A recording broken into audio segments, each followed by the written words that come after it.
Each year in the United States, thousands of major crimes go unsolved.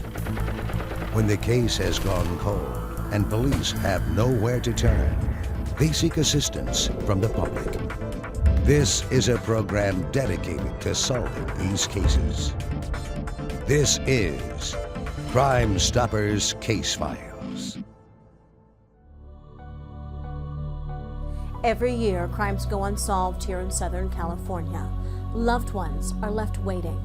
I'm Joy Benedict, and as a news reporter, I've covered countless crimes, countless homicides, and I know that sometimes the victims of these crimes are forgotten almost as quickly as the headlines fade. So tonight, on Crime Stoppers Case Files, we take another look at some of the crimes still lingering unsolved in our communities. Let's get right to work. It's January 1st, 2010, just before 2 o'clock in the morning. Joel Lamas spent the last few hours ringing in the new year, filled with new possibilities. But he never made it home. He was shot and killed while walking home, and this is his story. Joel was the second of five of us. I'm the fifth of the family. It's 4 boys, and I'm the only girl. I'm the smallest. Joel was the second. He was 5 years older than me. Joel was a very quiet boy. He was always playing by himself, and he liked playing with animals. He was a very social person. He liked to be around family, but more on the quiet side. He was very quiet most of the time. And he was a good kid, never gave my mom problems. A great brother. He was a great role model. He was a dad model to me growing up. He always pushed me to follow my dreams, and he was great to all of us. He supported all of us, being the second of all my brothers. He liked listening to music. He liked collecting movies. He enjoyed being around kids most of the time. He was a kid person. I always like to say he's a kid in an adult body. A while back, I remember I was taking a shower. I've always had a thing about roaches. I hate roaches. And I remember he was asleep. And I was taking a shower, and I noticed there was a roach crawling around. And I come out running, scared out of my mind. And he wakes up, and he's like, "What's going on?" Well, he's super scared. And I look back and I tell him, "Oh, there's a roach."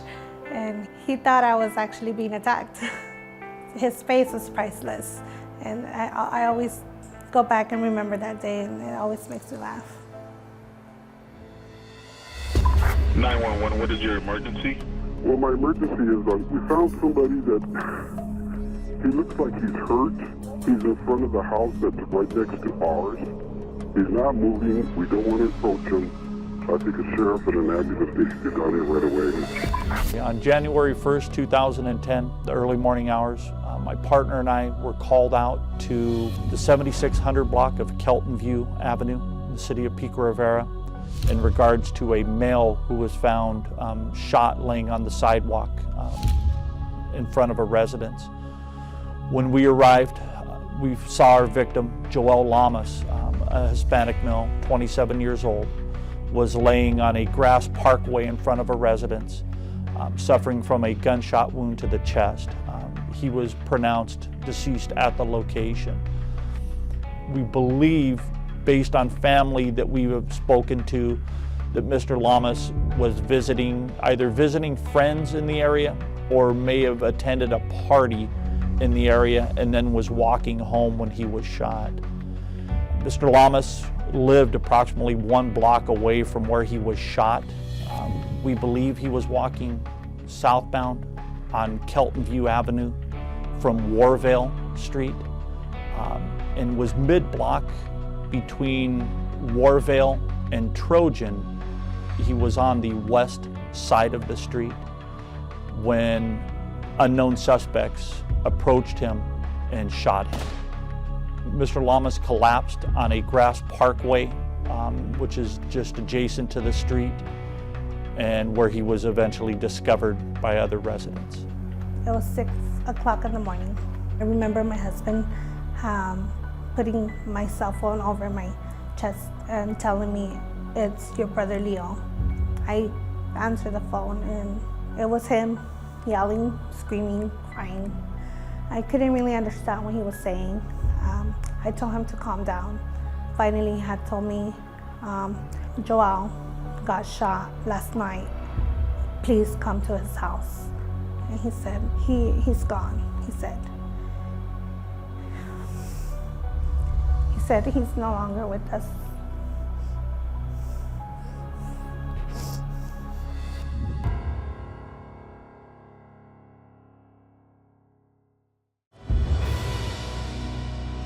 I'm Los Angeles County Sheriff Lee Baca. The Los Angeles Sheriff's Department has partnered with the LAPD and other municipal police departments throughout our county to form the Los Angeles Regional Crime Stoppers organization. Crime Stoppers is an important law enforcement tool, a proactive approach to removing dangerous criminals from our streets. Each week on this television program, we will share the facts about unsolved cases, and you will have the opportunity to submit information that may help investigators without ever having to give your name. I encourage you to provide us any information you may have. I thank you for joining us and doing your part to make our community safer. Welcome back. It was the early morning of New Year's Day 2010. Joel Lamas was murdered walking home from a party. We now return to his story. We found very few witnesses in the area. Some witnesses report hearing what sounded prior to midnight, which would have been on New Year's Eve, report hearing fireworks, possibly gunshots, coming from the area on Kelton View where Mr. Lamas was found. Those same witnesses also report seeing 2 to 3 youthful-looking Hispanic males running from the area after they heard what they thought were fireworks or gunshots. Mr. Lamas, we believe, may have been shot sometime around that time, but was not discovered till approximately 1:50 in the morning. When some neighbors returned home from a family party, they found Mr. Lamas laying on the sidewalk. They went and checked on him, saw he was bleeding, and called 911. And paramedics responded, found him, and pronounced him dead at the location. Our background on Mr. Lamas showed that he was well-liked within the neighborhood. The home he lived in, about a block away from where he was shot, he owned. He would commonly host parties at his home and allow local bands to play at his home to try and get them exposure within the music industry. Mr. Lamas had no enemies that we're aware of, and at this point in time, we have no reason of why Mr. Lamas was shot and killed. My brother didn't deserve to die that way. We want to tell him and ask him why. The murder of Joel Lamas was the first murder of 2010, which would actually be the first murder in LA County of this new decade. We are hoping to get anyone with knowledge of why Mr. Lamas was murdered to step forward and speak to us, help point us in the right direction of who may have murdered Joel Lamas, and come forward so we can solve this. So we can solve this for Joel's family, his friends, the people that knew him in the neighborhood. We're hoping to solve this to bring the people responsible to justice. Either way, he will live with this in his conscience, and I would just tell him to turn in himself and to confess what he did, and maybe he'll feel better too. Joel Lamas was a well-known and well-liked man in his community, a hard worker who owned his own home and was looking forward to a new year, but he didn't live to see it. So if you remember that night on Kelton View Drive, if you saw anything, please contact Crime Stoppers.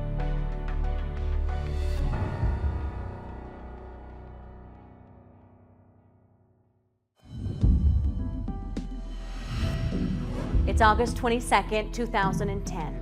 23-year-old Christian Alcantar, known by his friends as DJ Flash, he was loading up his equipment after a neighborhood party. That's when he was shot for no apparent reason. Here's Christian's story. Ever since Christian was born, we were never away from each other. He was always by my side, and we were a tight little family. My daughter and Christian. My daughter's the oldest. She was 2 years old, and the moment that he was born, she took over. And my daughter was a second mother to him. Him and I were attached to the hip. We were always together. I would tell her, always take care of your brother. And she took that very, very serious. They were always together. I had my daughter, and he would watch my daughter for me. I had to work, I had no babysitter, and he would tell me, don't worry about it, go to work. I don't want you to take her out, it's cold. I'd rather you have her here and I'll watch her. And he watched her until she went to preschool. Christian's mother and I we've been together for 8 years. So I knew Chris as he was growing into being a young man, and he was a remarkable young man. He grew up taking school very serious. He was a straight-A student. He loved school. He was always loving life and taking that challenge of what he wanted to do next, and he accomplished it. Whether it was sports, dance, he challenged that until he got it and became good at it. And everything that he wanted to do, he became #1.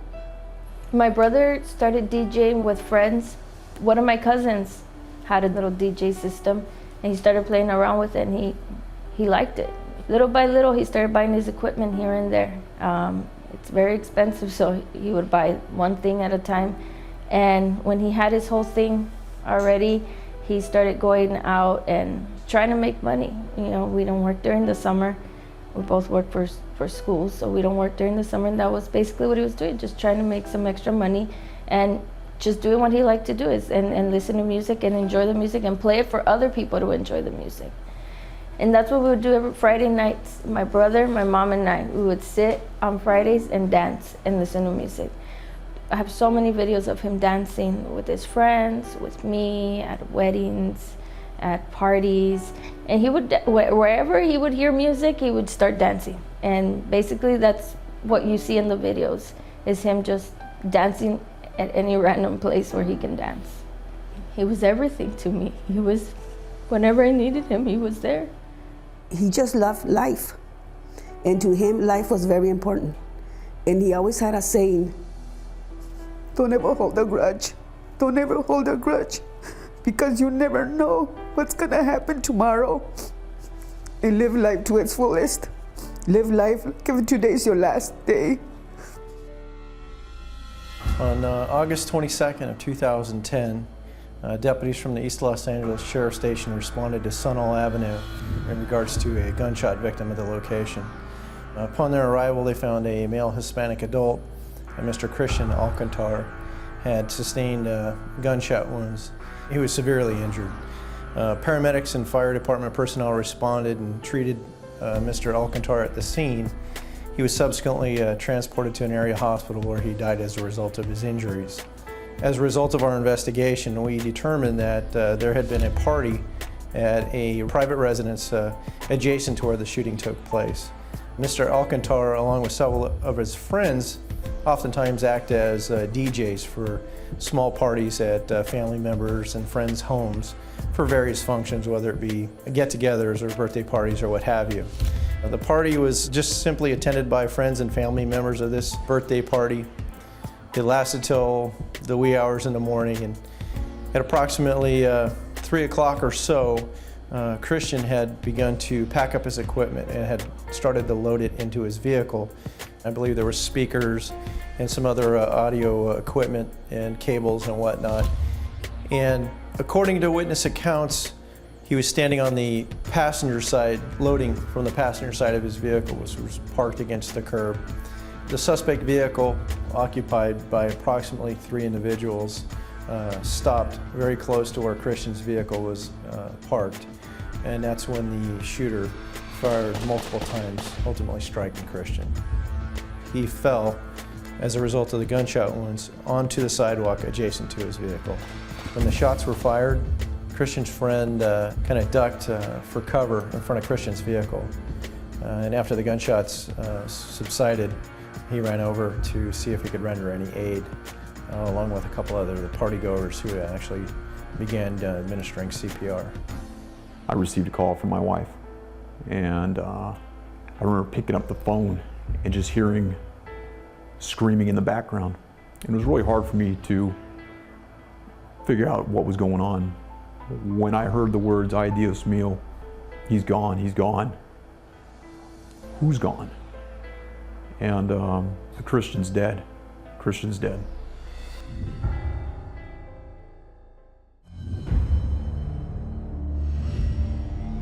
On August 22nd, 2010, Christian Alcantar was shot to death while loading equipment into his vehicle on Sunol Avenue in the city of East Los Angeles. The suspects in this case are described as male adults between the ages of 18 and the mid-20s, all Hispanic males. One of the individuals was seen wearing a baseball cap worn backwards and is described having a roundish face and a light complexion. The suspect vehicle is described as a mid-sized compact, possibly import. Four-door, dark in color, possibly has tinted windows and is lowered. My life has changed completely. To me, everything now is about Christian, finding the answers for Christian. Justice will be a miracle. Justice will be everything to us. My son is never gonna be alive again, but justice has to be done. Somebody in this community knows something. Somebody's afraid to talk, and they do not need to be. I have a couple of his reports when he was in school about punishment for people, criminals. And then he put in that report, if that was me and that happened to my family, I would go do whatever I can to just find whoever did this to my family member. And that's basically what I'm doing and I'm trying to do. Justice will come and justice will be swift. And this person may sit for the next 20 years on appeals, but the fact that they're off the street and cannot do this to another family, that's the end result, because this is where it's going to stop. But justice, I don't think you want to know my term of justice.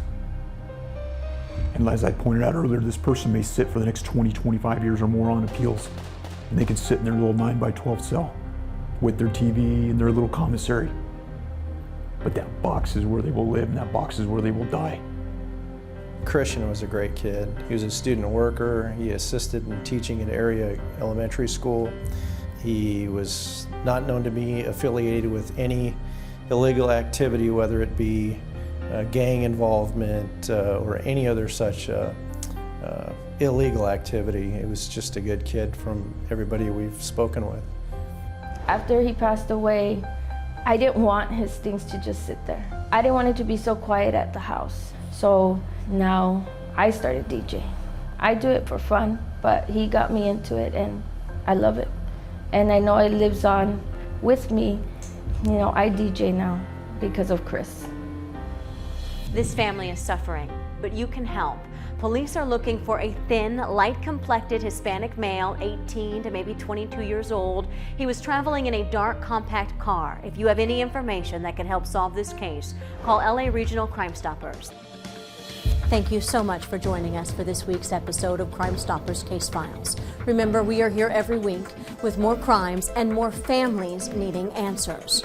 These are your neighbors. This is your community, and you can make a difference.